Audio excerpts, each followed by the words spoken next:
Hello everyone, welcome to my channel. This is Priya Bhargav.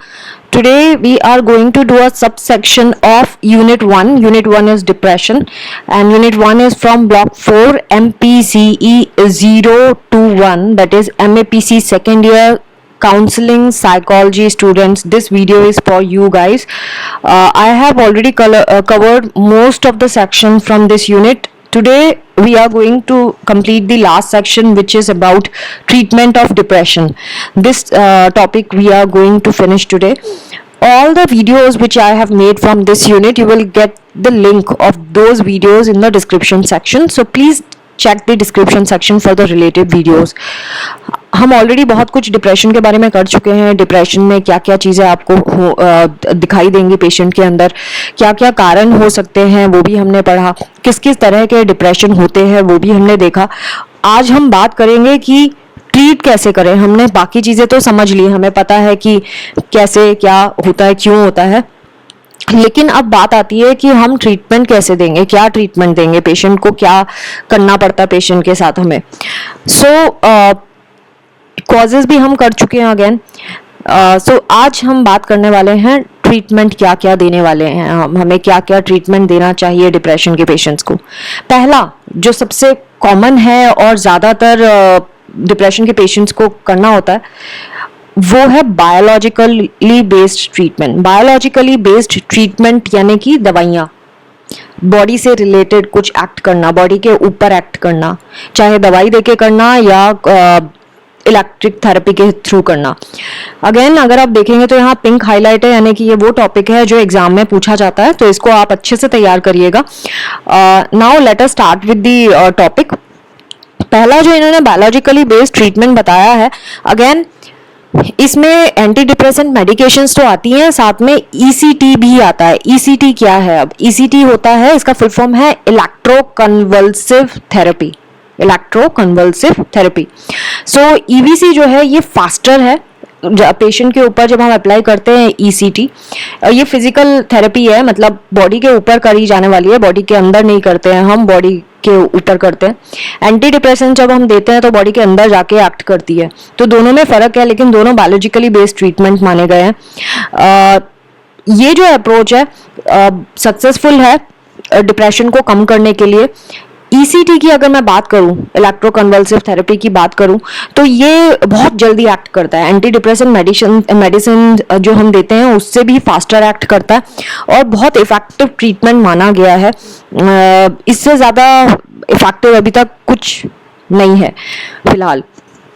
बहुत सारे type के treatment होते हैं जो डिप्रेशन में दिए जाते हैं. जो सबसे ज़्यादा फ्रीक्वेंटली जो यूज़ किया जाता है ट्रीटमेंट वो है एंटी डिप्रेसेंट टैबलेट्स दी जाती हैं, मूड स्टेबलाइजिंग मेडिकेशंस दी जाती हैं, और उनको डे टू डे मैटर्स पे जो भी उनको सपोर्ट चाहिए वो दिया जाता है, सो दैट उनको रिकवरी फास्ट हो जाए, उनकी इलनेस ज़्यादा अच्छे से ठीक हो जाए. जो ट्रीटमेंट कम दिया जाता है, मतलब बहुत लेस माना गया है, स्पेशली ये ट्रीटमेंट लेस तो दिया जाता है, लेकिन उसके पीछे रीज़न क्या है?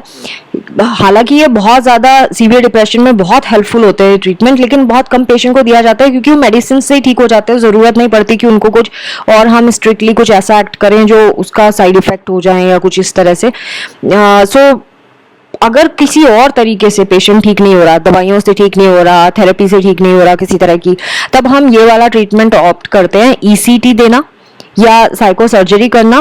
और एक और तरीके का होता है सैड, सीजनल अफेक्टिव डिसऑर्डर, जो मैंने प्रीवियस वीडियो में मेंशन किया था. ईसीटी है इलेक्ट्रोकन्वल्सिव थेरेपी, तो ये तब दिए जाते हैं, इलेक्ट्रोकन्वल्सिव थेरेपी या साइको सर्जरी तब की जाती है जब कोई और ट्रीटमेंट से फायदा ना हो पेशेंट को. साइको सर्जरी का मतलब होता है एक स्पेशल टाइप का ऑपरेशन होता है जो ब्रेन के ऊपर किया जाता है. सैड का ट्रीटमेंट अक्सर ब्राइट लाइट की थेरेपी के थ्रू किया जाता है, ये मैं ऑलरेडी बता चुकी हूँ प्रीवियस वीडियो में आपको. और भी जो पोटेंशियल ट्रीटमेंट्स है, जो अभी तक वैसे तो साइंटिफिकली कोई एविडेंस नहीं मिला है ज़्यादा इसके बारे में कि ये ट्रीटमेंट वाकई काम करते हैं कि नहीं करते हैं, लेकिन पोटेंशियल ट्रीटमेंट्स माने गए. पोटेंशियल ट्रीटमेंट मतलब फ्यूचर में हो सकता है यूज़ किया जाए ये वाला ट्रीटमेंट, तो उसमें ये काम आते हैं. कौन कौन से हैं? पहला है हर्बल रेमेडीज. कुछ हर्बल मेडिसिन है वो खिलाने से होता है. ये सेंट जॉन्स वर्थ का एक एग्जाम्पल है word. Saint John's wort. I don't know ये wort is something some chemical और हिज नेम. सो ये कुछ इस तरह के टर्म्स होते हैं जिसको हम कभी कभी नहीं समझ पाते. इसके बारे में ज़्यादा डिटेल करने के लिए आपको गूगल करना होगा. ट्रांस TMS जिसे कहते हैं transcranial magnetic stimulation. Transcranial magnetic stimulation जिसे TMS के नाम से जानते हैं. ये एक बहुत छोटी सी मैग्नेटिक पल्सेस ब्रेन में डाली जाती है, ब्रेन में दी जाती है मैग्नेटिक पल्सेस. इसमें क्या होता है, पेशेंट जगा रहता है, पेशेंट को बेहोश करने की जरूरत नहीं होती, उसको चेयर पे बिठा देते हैं और डॉक्टर जो होते हैं वो इलेक्ट्रिक कॉइल को पकड़ के उसके हेड के पास खड़े हो जाते हैं, उस मैग्नेटिक पल्सेस को इमिट करने लगते हैं रिपीटेडली, बार बार. शॉर्ट मैग्नेटिक पल्सेस होती हैं, उनको बार बार इमिट करते हैं पेशेंट के हेड पे. प्रोसीजर में बिल्कुल पेन नहीं होता, पेशेंट आराम से रहेगा. और अगेन इस ट्रीटमेंट को डिप्रेशन के लिए ये सही है कि नहीं है, इसके ऊपर अभी भी इन्वेस्टिगेशन चल रही है. हम श्योर शॉट नहीं कह सकते कि ये वाकई काम करता होगा. अभी जो एविडेंस मिले हैं वो ये बताते हैं कि उतना ही ये इफेक्टिव हो सकता है जितना इलेक्ट्रोकन्वल्सिव थेरेपी होती है. इलेक्ट्रोकन्वल्सिव थेरेपी का 100% श्योर है कि वो डिप्रेशन ठीक करता है, बट उसके साइड इफेक्ट भी होते हैं. जबकि ये जो TMC है, इसके ये एविडेंस मिले है कि ये ECT जितना ही इफेक्टिव है एंड सेकेंडली सेफर भी है, ज़्यादा सेफ है उसके कंपैरिजन में. अगेन अगर हम ट्रीटमेंट देखें पेशेंट का तो उसको 2 पार्ट्स में हम डिवाइड कर लेते हैं. ये ज़्यादा इजी होता है उस तरीके से ट्रीटमेंट करना, इसलिए हम हमेशा ट्रीटमेंट को 2 पार्ट्स में डिवाइड कर लेते हैं. पहला होता है जहाँ पे हमारा एम होता है कि अगर उसकी बॉडी में कोई केमिकल लोचा हो रहा है या बायोलॉजिकल एबनॉर्मेलिटीज़ है जिसकी वजह से उसको ये डिप्रेशन या इलनेस हुई है, तो हम उसको रेक्टिफाई करने की कोशिश करते हैं by antidepressants, mood stabilising medications, ECT and psychosurgery. ये 4 चीज़ों से हम उनको रेक्टिफाई करते हैं. क्या चीज़ों को, या तो बायोलॉजिकल एबनॉर्मेलिटी है या फिर केमिकल प्रॉब्लम आ रही है, तब एंटी डिप्रेसेंट से, मूड स्टेबलाइजिंग मेडिकेशन से, या ECT से, या साइकोसर्जरी. ये 4 चीज़ें हम अप्लाई करते हैं. दूसरा जो टाइप है, दूसरा जो तरीका है जो ट्रीटमेंट को, जैसे मैंने बताया 2 पार्ट्स में ब्रेक कर लेते हैं ट्रीटमेंट को. पहला तो ये था. दूसरा है साइकोलॉजिकल ट्रीटमेंट, जिसमें हम उससे क्लाइंट से time to time appointment fix करके बात करते हैं, उसकी स्किल्स के ऊपर काम करते हैं, उसके ऊपर ये देखते हैं कि कहाँ पे फ्लॉज है, कौन सी एक्टिविटी ऐसी होती है जिसकी वजह से उसको डिप्रेशन होता है. तो ये काउंसलिंग एंड साइकोथेरेपी के हेल्प से होता है. बायोलॉजिकल एंड साइकोलॉजिकल ट्रीटमेंट जो होते हैं ये हमेशा साथ में ही देने पड़ते हैं. हम ऐसा नहीं बोल सकते कि दोनों को अलग अलग दे दो, अपनी मर्जी है, बायोलॉजिकल दे दो या फिर साइकोलॉजिकल दे दो. ये दोनों साथ साथ चलने चाहिए, तभी इसका इफेक्ट सबसे बढ़िया होता है. दोनों में से जो भी ये दोनों ट्रीटमेंट बताए हैं या थेरेपीज बताई हैं, कोई भी हम ये नहीं कह सकते कि दोनों में से एक साइकोलॉजिकल ट्रीटमेंट ज़्यादा बेटर है या बायोलॉजिकल ट्रीटमेंट ज़्यादा बेटर है, ऐसा नहीं कह सकते. दोनों एक दूसरे को के साथ ही अच्छे से काम करते हैं. अगर हम कॉम्बिनेशन का ट्रीटमेंट दे रहे हैं सो बहुत ज़्यादा चांसेस है कि पेशेंट जल्दी रिकवर हो जाएगा. जितने भी उसके फैक्टर्स हैं सबको हम, और जब भी हम ये दोनों चीज़ें देते हैं, एक और चीज़ हमें ध्यान रखना है कि ऐसे कौन सा रीज़न था जिसकी वजह से पेशेंट को डिप्रेशन हुआ है. जब तक हम उसका कॉज नहीं हटाएंगे तब तक वो कंप्लीटली क्योर नहीं हो पाएगा. क्योंकि हमने दवाइयाँ दे दी, ठीक है, उसको कुछ दिनों तक अच्छा लगा, लाइक मूड स्टेबलाइजर की मैं बात करूँ, मूड स्टेबलाइजर दे दे तो उसका मूड स्टेबल है, लेकिन किस कारण से अनस्टेबल होता है, अगर हमने उसी को नहीं हटाया तो वो तो दोबारा आएगा डिप्रेशन, उसके लिए तो फिर हम कुछ कर ही नहीं पाएंगे. तो इसीलिए बहुत ज़रूरी है कि हमें पहले कॉज हटाना है एंड देन इन दोनों कॉम्बिनेशंस के ऊपर काम करना है. अब जो जो मैंने आपको चीज़ें बताई, एंटी डिप्रेसेंट, मूड स्टेबलाइजर, उनके बारे में हम थोड़ा डिटेल में समझेंगे कि क्या क्या चीज़ें होती है, कौन कौन सी मेडिसिन होती है. बहुत सारे ग्रुप हैं, number of groups are there जो यूज़ होते हैं. वन बाय वन हम देखेंगे कौन कौन से ग्रुप्स के बारे में इन्होंने हमें बताया हुआ है. पहला है TCAs, try cyclic anti depressants, TCAs कहते हैं. इसके कुछ एग्जाम्पल हैं. आप कोई अगर एंटी डिप्रेसेंट खाता होगा आसपास, आपने किसी को नोटिस किया होगा, तो आप ये पीछे जो नाम होता है ना, इसका INE जरूर लगा होगा मेडिसिन के पीछे, उससे आइडिया लग जाता है कि ये कौन सी मेडिसिन है. ज़्यादातर नेमिंग से हमें आइडिया लग जाता है कि वो किस चीज़ के लिए दी गई हैं। कभी कभी जो लोगों की जो सर्जरीज होती हैं उसके बाद भी जो सीवियर सर्जरीज होती है ना, उसमें भी पेशेंट्स को दिया जाता है एंटी डिप्रेसेंट, जिससे पेशेंट को शॉक ना लगे बाद में। सर्जरी के बाद कभी कभी अजीब सा फील होने लगता है पेशेंट्स को सर्जरीज के बाद, तो इसीलिए उनको इस तरह की मेडिसिन देनी पड़ती है। तो पहली कैटेगरी है TCA, जिसे ट्राई साइक्लिक एंटी डिप्रेसेंट्स कहते हैं। इसके एग्जाम्पल है एमी ट्राई ट्रिप्टाइलिन, एमी ट्रिप्टाइलिन ऐसे कहेंगे इसको। और देखिए इसमें इमी है, इसमें AMI था, इसमें IMI है। इमीप्रमाइन, AMINE, तो ये प्रोटीन का कंपोनेंट होता है। तो अगर हम देखें ये हो जाएगा इमीप्रमाइन। एंड नेक्स्ट है लोफेप्रमाइन। देखिए अमाइन इसमें भी आया है, लोफेप्रमाइन।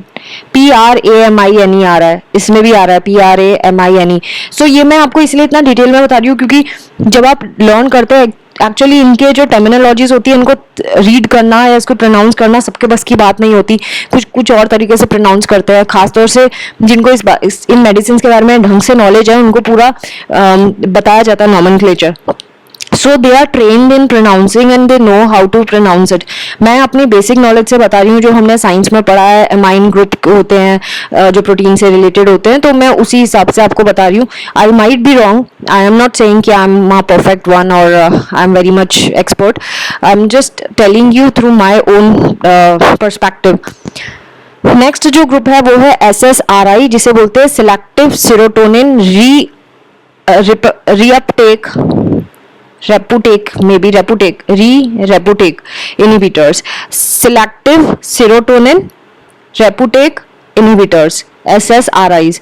इसके एग्जाम्पल है फ्लॉक्सीटाइन, पैरोक्सीटाइन, सिटेलोप्रैम। ये नेम है, ये आप अगर याद रख सके तो बहुत अच्छी बात है, ये आपकी नॉलेज बढ़ाएगा, बट अगर आप प्रैक्टिस नहीं करते तो बहुत सारी चीजें हम भूल भी जाते हैं। नेक्स्ट ग्रुप है MAOIs, यानी कि मोनोएमाइन ऑक्सीडेज इनहिबिटर्स। मोनोएमाइन ऑक्सीडेज इनहिबिटर्स के एग्जाम्पल हो जाएंगे मैक्लोबीमाइड। अगेन MIDE जो होता है वो प्रोटीन ग्रुप होता है। फिनेल्जाइन है, एंड देन ट्रैनिल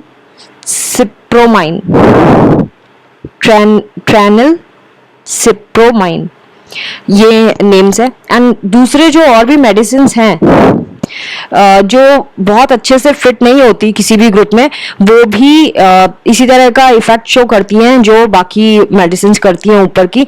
तो जो और ग्रुप्स की मेडिसिन है वो कौन सी है? वेनलाफैक्साइन, मिट्राजिपाइन, देखिए INE सब में आ रहा है, रिबॉक्सेटाइन एंड ट्राजोडोन, ये मेडिसिन है। जो सबसे पुरानी एंटी डिप्रेसेंट्स है वो है MAOIs एंड TCAs। ये दोनों बहुत पुराने, बहुत टाइम से यूज कर रहे हैं एज ए एंटी डिप्रेसेंट। अगर इनके फुल फॉर्म मैंने ऊपर बताया था, monoamine oxidase inhibitors and tricyclic anti depressants. तो TCAs जो होते हैं ये बहुत ज्यादा यूज होते हैं अभी भी। और ये जो MAOIs है, मेओइज, आई डोंट नो इसका शॉर्ट में हम ऐसा बोल सकते हैं कि नहीं बोल सकते हैं।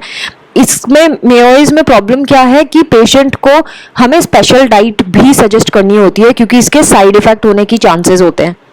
पेशेंट हो सकता है अनप्लीजेंट फील करने लगे, इसलिए उसकी स्पेशल डाइट होती है। और कभी कभी इसके सीरियस साइड इफेक्ट भी पॉसिबल हैं, इसलिए MAOIs जब भी देते हैं तो बहुत सोच समझ के देना पड़ता है। ये कुछ मेडिसिन के साथ इंटरफेयर भी करता है, तो हम MAOI को थोड़ा सा और ऊपर जाके देखते हैं इनमें कौन कौन से नाम बताए थे। इसीलिए ये डॉक्टर्स अवॉइड भी करते हैं इस कैटेगरी को देने के लिए कि कहीं पेशेंट को कुछ साइड इफेक्ट ना हो जाए। तो अगर MAOIs के एग्जांपल देखें तो ये मैक्लोबिमाइड, फिनेल्जाइन एंड ट्रैनिलसाइप्रोमाइन, ये वाली मेडिसिन आ रही थी। इनको इसीलिए हमें MAOIs को अवॉइड करना चाहिए। जिन लोगों को सिर्फ डिप्रेशन है, जिन्होंने किसी और ट्रीटमेंट को रेस्पॉन्ड नहीं किया है, ऐसे पेशेंट्स के लिए हम ये वाले मेडिसिन हमें यूज कर सकते हैं हम, मतलब तब लास्ट ऑप्शन है, क्योंकि इसके साइड इफेक्ट भी होते हैं, तब ये लास्ट ऑप्शन होता है कि मेमोरीज यूज कर लो। SSRIs की अगर हम बात करें तो ये न्यूअर कैटेगरी के एंटी डिप्रेसेंट अब आए हैं। मतलब पहले हम सिर्फ TCAs and MAOIs he use करते थे। अगेन TCAs और MAOI में से TCAs सबसे ज्यादा यूज होते हैं। MAOI को नहीं यूज करने का रीजन ये है कि उसके साइड इफेक्ट होते हैं। जो SSRI है वो न्यू ग्रुप है जो अब सक्सेसफुली यूज किया जा रहा है और 20 सालों से यूज कर रही है। अभी कोई नया तो बोल रहे हैं, लेकिन इतना भी नया नहीं है कि आप सोचो कि अभी पिछले साल ही हुआ था, ऐसा नहीं है। 20 साल हो चुके हैं इसको। अब एंटी डिप्रेसेंट एक्चुअली ओवरऑल करते क्या है, हमने इनकी कैटेगरी तो देख ली, बट हम अब समझने की कोशिश करेंगे एंटी डिप्रेसेंट हमारी बॉडी में जाके करते क्या है अगर हम किसी को देते हैं। जितने भी एंटी डिप्रेसेंट हैं वो हमारे जो केमिकल्स हैं जिसे न्यूरोट्रांसमीटर कहते हैं, हमारे नर्वस सिस्टम में होते हैं। पिछले वीडियो में मैंने न्यूरोट्रांसमीटर बहुत अच्छे से समझाया था आपको। सो न्यूरोट्रांसमीटर्स जो हैं उनको बूस्ट करने का काम करते हैं। ऐसा माना गया है कि जो डिप्रेशन में लोग होते हैं उनकी बॉडी में कुछ स्पेसिफिक न्यूरोट्रांसमीटर्स ढंग से नॉर्मल क्वांटिटी में सिक्रीट नहीं होते, कम क्वांटिटी में सिक्रीट होते हैं। कम क्वांटिटी में सिक्रीट होने की वजह से हमें बाहर से उन्हें देना पड़ता है वो मेडिसिन, या फिर हमें ऐसी मेडिसिन देनी होती है जिससे ये न्यूरोट्रांसमीटर एक्स्ट्रा रिलीज होने लगे। तो एंटी डिप्रेसेंट पहला काम यही करते हैं कि इनका क्वांटिटी, न्यूरोट्रांसमीटर्स की क्वांटिटी को बढ़ा देते हैं। इसकी वजह से जो सिम्टम्स होते हैं बीमारी के वो जाने लगते हैं। सेकेंड, जो सारे के सारे एंटी डिप्रेसेंट है वो क्या करते हैं, इनको हमेशा जब हम देते हैं तो कम से कम 2 हफ्ते तो देना ही पड़ता है, और 8 हफ्ते तक भी हम दे सकते हैं इसको जब भी। और ये 2 हफ्ते से पहले अपना काम करना शुरू नहीं करते। यानी कि अगर किसी ने को डिप्रेशन हो रहा है और आपने उसको आज मेडिसिन दे दी, आप ये नहीं सोच सकते कि अरे कल से है ना वो बिल्कुल ही हैप्पी हैप्पी जॉली जॉली हो जाएगा, ऐसा नहीं होगा। उसको 2 हफ्ते तो लगेंगे कम से कम बॉडी को एडजस्ट होने में उस केमिकल के साथ, और कभी कभी तो 8 हफ्ते भी लग जाते हैं कि वो ढंग से काम करे। और एक बार ही जब मेडिसिन ने काम करना शुरू कर दिया तो डिप्रेशन के सिम्टम ऑटोमेटिकली धीरे धीरे ठीक होना शुरू हो जाते हैं। अगर सपोज किसी पेशेंट को हमने एंटी डिप्रेसेंट दिया है और तो उस पेशेंट को चाहिए कि वो रेगुलरली उसे खाए। ऐसा नहीं कि आज ज्यादा डिप्रेशन हो रहा है चलो खा लेते हैं, कल नहीं हो रहा है तो नहीं खाते हैं, ऐसा नहीं करना है। अगर एक बार एंटी डिप्रेशन हमने लगा दी तो उसको खाना पड़ेगा, रेगुलर बेसिस पे खाना पड़ेगा। अगर उसको ऐसा भी लग रहा है कि कोई फर्क ही नहीं पड़ रहा मेडिसिन खाने से, तो भी उसको रेगुलरली खाना पड़ेगा। उसका असर थोड़ा धीरे होता है एंटी डिप्रेसेंट्स का। कभी कभी एंटी डिप्रेसेंट्स लेने से कुछ अनप्लीजेंट इफेक्ट्स भी हो जाते हैं, और अगर ऐसा होता है, खास तौर से कब ऐसा होता है जब किसी इंसान ने एकदम से बंद कर दी हो अपनी मेडिसिन खाना। तो अगर किसी इंसान ने अपनी एंटी डिप्रेसेंट खाना एकदम से बंद कर दी तो उसको अनप्लीजेंट सी फीलिंग आना शुरू हो जाएगी। तो ये ऐसा करना हमें जनरली अवॉइड करना चाहिए। तो क्या करते हैं डॉक्टर, सपोज पहले 10 mg दिया था, अब धीरे धीरे वो 7 mg करेंगे, फिर और कम करेंगे 5 mg कर देंगे, फिर 3 mg करेंगे, ऐसे करके धीरे धीरे टेपर करते हैं क्वांटिटी को, सो दैट मेडिसिन का साइड इफेक्ट ना हो और मेडिसिन के साइड इफेक्ट की वजह से पेशेंट सफर ना करे। तो इस चीज का हमें ध्यान रखना पड़ता है। नेक्स्ट है और क्या क्या हमें ध्यान रखना है। एक रूल ऑफ थंब बताया है एंटी डिप्रेसेंट के लिए, कि इन्होंने ये कहा है कि एंटी डिप्रेसेंट जब भी शुरू की जाए उसको कम से कम 6 महीने तो लेना ही चाहिए, सेम डोज में, अपनी मर्जी से कम नहीं करना चाहिए। इवन पर्सन अगर रिकवर भी हो गया है तो भी उसको 6 महीने तक उन मेडिसिन को कंटिन्यू करना चाहिए, बीच में छोड़ना नहीं चाहिए। Even if that person has recovered, patient ठीक भी हो गया तो भी उसको 6 महीने तक कंटिन्यू करना पड़ेगा सेम डोज। ये इस वजह से क्या होता है, अगर ऐसा करेंगे, कंटिन्यू करेगा पेशेंट, तो दोबारा डिप्रेशन आने की चांसेस खत्म जैसी हो जाती हैं। डिप्रेशन दोबारा नहीं आता है, ऐसा हम मान सकते हैं। कुछ लोग जिनको डिप्रेशन है, कई बार ये वापस आ जाते हैं, उनका ट्रीटमेंट चलता है, सब कुछ होता है, एंड उसके बाद भी वो एंटी डिप्रेसेंट वगैरह सब हमने ठीक से दे दी, उनको तभी भी कुछ नहीं, उनको दोबारा डिप्रेशन होने लगता है, चाहे हमने सारे रूल्स फॉलो किए हों तभी भी। तो ऐसे लॉन्ग टर्म ट्रीटमेंट की जरूरत होती है ऐसे केसेस में। अगेन हमें एक और चीज जिसका हमें कोई एविडेंस नहीं मिला, ऐसा कोई भी एविडेंस हमें नहीं मिला है जिसमें ये कहा गया है कि एक एंटी डिप्रेसेंट ज़्यादा अच्छी है देन दूसरे ग्रुप के एंटी डिप्रेसेंट से। सो ये डिपेंड करता है लोगों के ऊपर कि क्या केस है और हमें किस तरह का ट्रीटमेंट देना है। और जो पॉइंट्स हमें ध्यान में रखना है वो क्या है, अगेन हम किस तरह की चॉइस हमें करनी है वो डिपेंड करता है उसके साइड इफेक्ट के बेसिस पे। जैसे कि कोई इंसान चाहता है, देखिए एंटी डिप्रेसेंट जो होते हैं वो दो कैटेगरी के होते हैं। एक होता है वो जिसमें नींद आने लगती है, कुछ एंटी डिप्रेसेंट ऐसे होते हैं जिसमें नींद नहीं आती लेकिन आपका मूड को स्टेबलाइज करता है। सपोज एक ऐसा इंसान है जिसको नींद नहीं आती और उसको डिप्रेशन भी है, तो ऑब्वियसली हम उसको वो मेडिसिन सब्सक्राइब करेंगे या प्रिस्क्राइब करेंगे जो जिससे उसको नींद आ जाए, है ना। और जो पेशेंट को सोना नहीं है, उसको आराम से नॉर्मल नींद आती है लेकिन उसका मूड स्विंग होते हैं, उसको डिप्रेशन होता है, डिप्रेशन के सारे सिम्टम है एक्सेप्ट कि उसको नींद आराम से आ जाती है, तो ऑब्वियसली हम उसको वो मेडिसिन नहीं देंगे जिससे उसको नींद आती हो। सो पेशेंट से ये हमें पूछना चाहिए है मेडिसिन प्रिस्क्राइब करने से पहले, क्या that person want that kind of medicine for sleeping और what is that person's need, ऐसा हमें पूछना होगा। अगर एंटी डिप्रेसेंट एक ग्रुप का काम नहीं कर रहा तो 100% श्योर है कि दूसरा ग्रुप का एंटी डिप्रेसेंट काम करेगा। बहुत ज्यादा चांसेस होते हैं कि दूसरा जो ग्रुप होगा एंटी डिप्रेसेंट का वो काम करेगा। Now we are moving towards mood stabilisers. अभी तक तो हम कर रहे थे एंटी डिप्रेसेंट्स का क्या है, अब मूड स्टेबलाइजर्स के बारे में बात करेंगे। डिप्रेशन में कुछ मेडिसिन ऐसी होती हैं जो मूड को बूस्ट करने का काम करती है।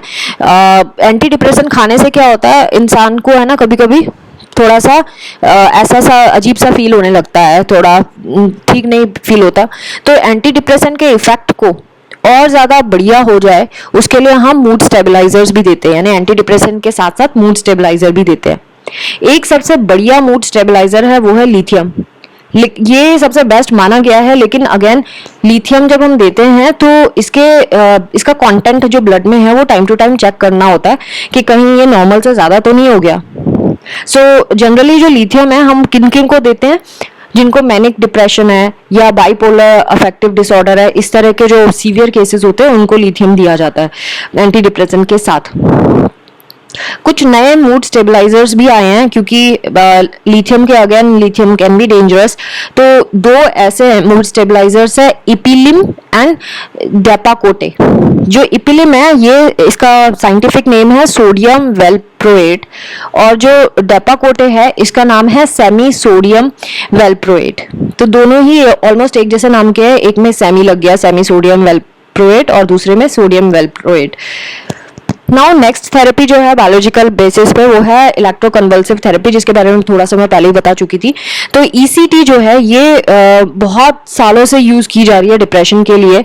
ये कंट्रोवर्शियल भी है, इसके लिए लोग बहुत कंट्रोवर्सी भी हुई है कि ये ऐसा होता है वैसा होता है, लेकिन इसके साइड इफेक्ट्स भी देखे गए हैं ईसीटी के, जैसे कि हेडेक होता है पेशेंट को, कभी कभी वो उसमें फॉरगेटफुलनेस की भी प्रॉब्लम आ जाती है अगर ट्रीटमेंट के आसपास जब भी ट्रीटमेंट दिया जाता है, ट्रीटमेंट के टाइम पे वो भूलना शुरू हो जाता है। बट सच्चाई क्या है, और ये तो मैंने आपको कुछ साइड इफेक्ट्स बताए, दो, हेडेक होना और कुछ भूल जाना, बट कुछ सच्चाइयाँ जानेंगे अब हम। फर्स्ट फैक्ट जो है इसका वो ये है कि ये ट्रीटमेंट बहुत इफेक्टिव है डिप्रेशन के लिए और सिंगल मोस्ट इफेक्टिव माना गया है। सीवियर डिप्रेशन के केसेस में ये सबसे बढ़िया माना गया है, स्पेशली ऐसे डिप्रेशन जिसमें फिजिकल सिम्टम्स बहुत हैं, जैसे कि एपेटाइट का चेंज होना, स्लीप का चेंज होना, कंसंट्रेशन में चेंज आ जाना। ये बहुत सेफ है, बहुत सेफ प्रोसीजर है, माइनर प्रोसीजर है, जैसे कि जनरल एनेस्थीसिया में हो जाए, छोटी सी चोट लग जाए तो उस एरिया में छोटा सा इंजेक्शन लगा देते हैं और कर देते हैं, उसी तरह का जनरल एनेस्थीसिया देके करने वाला प्रोसीजर होता है। ये लाइफ सेविंग भी हो सकता है क्योंकि इसका एकदम से इफेक्ट होता है पेशेंट के ऊपर, उसका एकदम से डिप्रेशन ठीक हो जाएगा। तो यानी कि जब हम एंटी डिप्रेशन मेडिसिन देते हैं तो ऐसा नहीं होता, टाइम लगता है, लेकिन इससे इमीडिएट इफेक्ट होता है। उससे क्या होगा, उससे पेशेंट के जो सुसाइडल थॉट प्रोसेस है या वो बार बार अटेम्प्ट करता है वो ठीक की जा सकती है। लेकिन अगेन कोई बढ़िया एविडेंस नहीं मिला है, कोई ऐसा हमें कोई एविडेंस नहीं मिला है जिससे हम ये कह सकते हैं कि ये इसके बुरे इफेक्ट होते हैं, जैसे कि नर्वस सिस्टम में परमानेंट डैमेज आ जाना, ऐसी कोई चीज़ हमने सुनी नहीं है। यानी कि ये ईसीटी अच्छा है, कोई ज़्यादा प्रॉब्लम नहीं है। तो नाउ अब हम समझेंगे psychodynamic approach to treatment of depression, यानी कि जो काउंसलर्स होते हैं वो कैसे ट्रीटमेंट कर सकते हैं। ये जो ऊपर हमने पढ़ा है ये ज़्यादातर साइकियाट्रिस्ट करते हैं या क्लिनिकल साइकोलॉजिस्ट जो जिनको पीएचडी या एमफिल वगैरह जिन्होंने किया है, जिनको लाइसेंस है, वो ये थोड़ा बहुत इनमें से कर सकते हैं, लेकिन डॉक्टर के अंदर ही कर सकते। They are not eligible for prescribing medicine. Now अब हम सिर्फ पोस्ट ग्रेजुएट वाले कोई भी, चाहे क्लिनिकल है चाहे काउंसलर है, कोई भी मेडिसिन प्रिस्क्राइब नहीं कर सकते हैं। ये साइकियाट्रिस्ट ही अलाउड हैं जो मेडिसिन प्रिस्क्राइब कर सकते हैं। नाउ हम साइकोडायनेमिक अप्रोच के बारे में बात करेंगे जो काउंसलर्स का काम होता है। फ्रूड का लॉजिक हम पढ़ते हैं पहले साइकोडायनेमिक्स में। उन्होंने क्या बोला था? उन्होंने बोला था जो डिप्रेस्ड पर्सन होते हैं इनमें है ना स्ट्रॉन्ग और पनिशिंग कॉन्साइंस होता है, यानी कि बहुत ज़्यादा ये इनके अंदर वैसी चीज़ें होती हैं, गुस्सा अंदर से भरा रहता है इनके अंदर और बहुत ज़्यादा ही होता है वो। और अगर ये इस चीज़ को कंट्रोल नहीं करेंगे तो ये दूसरों के ऊपर निकल जाएगा और दूसरों को बुरी तरह से हर्ट कर सकता है। तो जब ये अंदर ही अंदर इस गुस्से को रखते हैं तो इनको डिप्रेशन होने लगता है। डिप्रेशन के जो एपिसोड्स जब भी होते हैं तो ये इवेंट्स जिनकी वजह से इनके दिमाग में घुसे हुए हैं पुराने, वो आ जाते हैं, सामने आ जाते हैं, इनको रिकॉल हो जाता है, तो इनको डिप्रेशन होने शुरू हो जाते हैं। उनको खुद के बारे में बड़ा खतरनाक सा अपने आप का व्यू रखते हैं ये लोग, और इनके जो बचपन के एक्सपीरियंसेस हैं वो भी रेस्पॉन्सिबल हैं इस तरह के डिप्रेशन के। बोल्बी ने बताया था कि जो चाइल्डहुड एक्सपीरियंसेस होते हैं वो बहुत ज़्यादा कंट्रीब्यूट करते हैं किसी को भी डिप्रेस्ड फीलिंग के। मतलब बचपन में हमारे कोई ऐसे एक्सपीरियंसेस जिसने हमें डिसहार्टन कर दिया हो या हम बहुत ज़्यादा शॉक में आ गए हो, वो हमारी डिप्रेशन के कारण बन सकता है। सिर्फ एक इवेंट नहीं, बहुत सारे साइकिल में चलने वाले इवेंट्स, इस तरह के इवेंट्स जो कनेक्टेड हैं या चेन प्रोसेस में होते जा रहे हैं। एक इवेंट से शायद इंसान भूल जाए, लेकिन बार बार कोई चीज़ हो तो उसके दिमाग में घर कर जाती है। तो ये जो अप्रोच है साइकोडायनेमिक वाली अप्रोच, ये क्लाइंट को हेल्प करती है कि वो अपना जो चाइल्डहुड का एक्सपीरियंस है उससे वो बाहर निकले, उसको उस अपने बिलीफ को जो लेके बैठा हुआ है उससे उस चीज़ से बाहर आए। और ट्रांसफरेंस एक वो टेक्निक होती है जहाँ पे जो अपना काउंसलर थेरेपिस्ट होते हैं वो एक उन्हीं के घर का एक मेंबर की तरह एक्ट करते हैं, और ये जो पेशेंट है ये फ्रीली अपने बारे में सब कुछ बता देता है खुल के, और एक पास्ट के कोई कैरेक्टर को वो specially sometimes most of the time it is parents, वो मान के थेरेपिस्ट के ऊपर अपना सारा कुछ निकाल देता है जो भी उसके अंदर भरा होता है।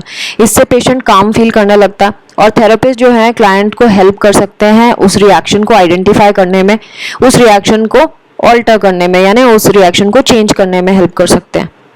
नेक्स्ट जो थेरेपी इसी की आती है, जो साइकोलॉजिकल प्रोसेस है, वो है इंटरपर्सनल साइकोथेरेपी। नाम से ही पता चलता है इंटरपर्सनल साइकोथेरेपी मतलब दो लोगों के बीच में जो रिलेशन है उसके ऊपर एक्ट करना। ये पर्सन को सिखाती है कि उसको कैसे सोशली इफेक्टिव बनना है, वो अपने रिलेशनशिप्स को सुधारने के लिए, दूसरों के साथ जो उसके रिलेशनशिप है वो किस तरह से सुधार सकता है। इस टेक्निक में हम वो सिखाते हैं। इस टेक्निक में सिर्फ एक ही चीज़ नहीं है, हम बहुत सारी टेक्निक्स को इंटीग्रेट कर लेते हैं। जैसे साइकोडायनामिक पर्सपेक्टिव भी हम इसमें रखते हैं, जो हम उसके चाइल्डहुड एक्सपीरियंसेस के बारे में बात करते हैं। कॉग्निटिव बिहेवियरल पर्सपेक्टिव भी रखते हैं इसमें, जिसमें हम ध्यान ये रखते हैं कि उसका साइको सोशल स्ट्रेसर्स कौन कौन से हैं। जैसे क्रॉनिक मैरिटल डिस्कॉर्ड हो गया, जो आप अभी एट प्रेजेंट वो कैसा उसका बिहेवियर है, वो किस तरह के रिश्ते निभा रहा है। तो पास्ट और प्रेजेंट दोनों को मिला के हम इस पे काम करते हैं इस थेरेपी में। तो स्पेशली जब हम इन एंटी डिप्रेसेंट्स भी दे रहे हैं पेशेंट को, तो पेशेंट पे ज़्यादा इम्प्रूवमेंट आता है, क्योंकि दोनों थेरेपी साथ में चलना बहुत ज़रूरी है अगर हम इफेक्टिव रिजल्ट चाहते हैं। तो डिप्रेशन के सिम्टम्स जो होते हैं वो धीरे धीरे कम होना शुरू हो जाते हैं, और बहुत टाइम के बाद भी डिप्रेशन फिर लौटता नहीं है अगर ये दोनों थेरेपी साथ में चलाई है। दोनों थेरेपी मतलब medicine, anti depressant medicine and ये वाली थेरेपी इंटरपर्सनल साइकोथेरेपी। नेक्स्ट जो टेक्निक है वो है बिहेवियरल थेरेपी, जो सेकंड लास्ट है आज के वीडियो में। ये इसमें जो डिप्रेस्ड पर्सन है उसमें वो जो नेसेसरी स्किल्स होती हैं रिलेशनशिप को एक सेटिस्फाइंग वे में चलाने की, वो नहीं होती पर्सन में। उसका बिहेवियर इस तरह का होता है कि उसको सोशल स्किल ट्रेनिंग की ज़रूरत होती है। हम उसको सोशल स्किल्स ट्रेनिंग सिखाते हैं। सोशल स्किल ट्रेनिंग की अगर मैं बात करूँ तो इसमें बहुत सारे पार्ट्स होते हैं सोशल स्किल ट्रेनिंग की, सिर्फ एक पार्ट्स में नहीं होता। पहला जो होता है, हम पहले पार्ट में हम क्लाइंट को सिखाते हैं कि basic verbal and non verbal skills क्या होती हैं। वर्बल मतलब मुंह से बोलने वाली, नॉन वर्बल जो मुंह से नहीं बोली जाती बट हाथ पैरों या आंखों या फेस से रिएक्शन दिया जाता है ना, ये हम सिखाते हैं। उसके बाद जब ये चीज़ सीख जाता है क्लाइंट की verbal and non verbal skills क्या होती है, तो क्लाइंट को हम प्रैक्टिस कराते हैं कि वो धीरे धीरे इन सबको इकट्ठा करे, जितनी भी स्किल्स इसने सीखी है, और ये अप्लाई करे, धीरे धीरे अप्लाई करना शुरू करे अपनी रियल लाइफ में। क्लाइंट को फिर नेक्स्ट स्टेप में हम होमवर्क देते हैं, कुछ असाइनमेंट्स देते हैं, और मेन आइडिया इसका क्या होता है कि जो नई स्किल्स इसने सीखी हैं उसको वो अप्लाई करें और एवरीडे एनवायरनमेंट में यूज़ करें। क्लाइंट्स को हम और चीज़ों में भी ट्रेन करते हैं, जैसे कि उसके जो कौन सी ऐसी चीज़ें हैं एनवायरनमेंट में, ऐसी क्या चीज़ होती है एनवायरनमेंट से वो क्यूज निकाले जिसकी वजह से वो अजीब रिएक्ट करने लगता है, उसका बिहेवियर चेंज हो जाता है। तो वो वाली चीज़ें हम उसके सामने रखते हैं एज अ रोल प्लेइंग, और उससे करवाते हैं एक्ट कि वो कैसे बिहेव करेगा।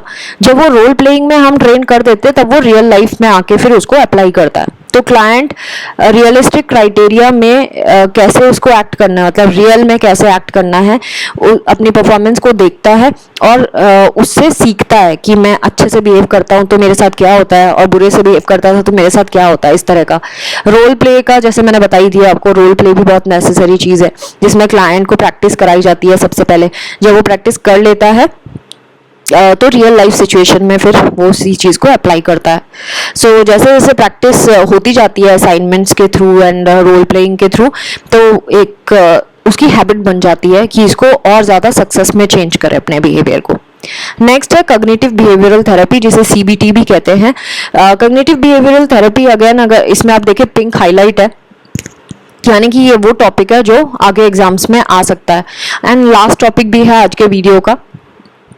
कॉग्निटिव बिहेवियरल थेरेपी का मतलब होता है कॉग्निशन मतलब थॉट प्रोसेस, बिहेवियर मतलब बिहेवियर जो एक्ट करते हो, तो दिमाग में क्या सोचते हो और एक्ट कैसे करते हो, ये दोनों पे हम काम करते हैं।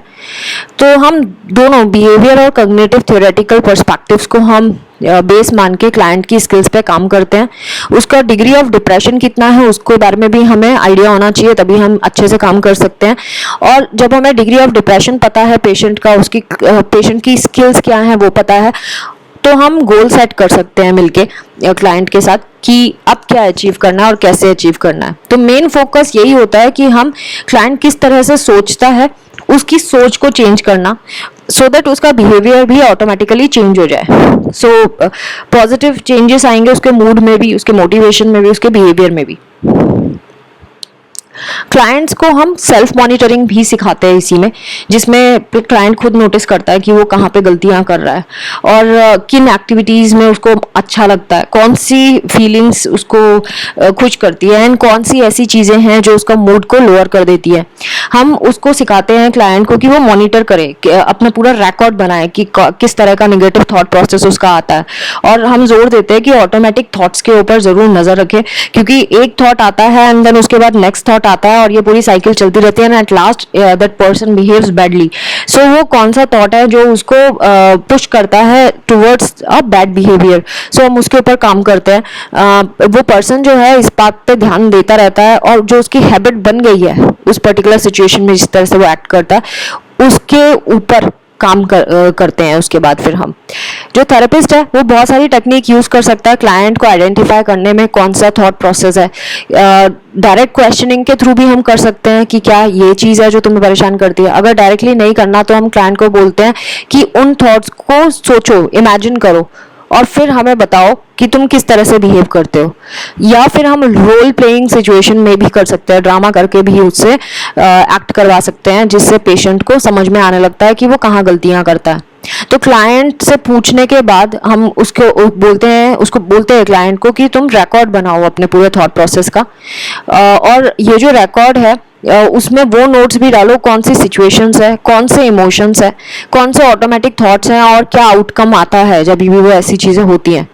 जब क्लाइंट को ये चीज़ें समझ में आने लगती है कि उसका जो व्यू है रियलिटी को लेकर वो अलग है और एक्चुअल रियलिटी कुछ और है, तो वो ऑटोमेटिकली अपने एक्टिविटीज़ ठीक करने लगता है, अपने थॉट प्रोसेस में चेंजेस आना शुरू हो जाता है।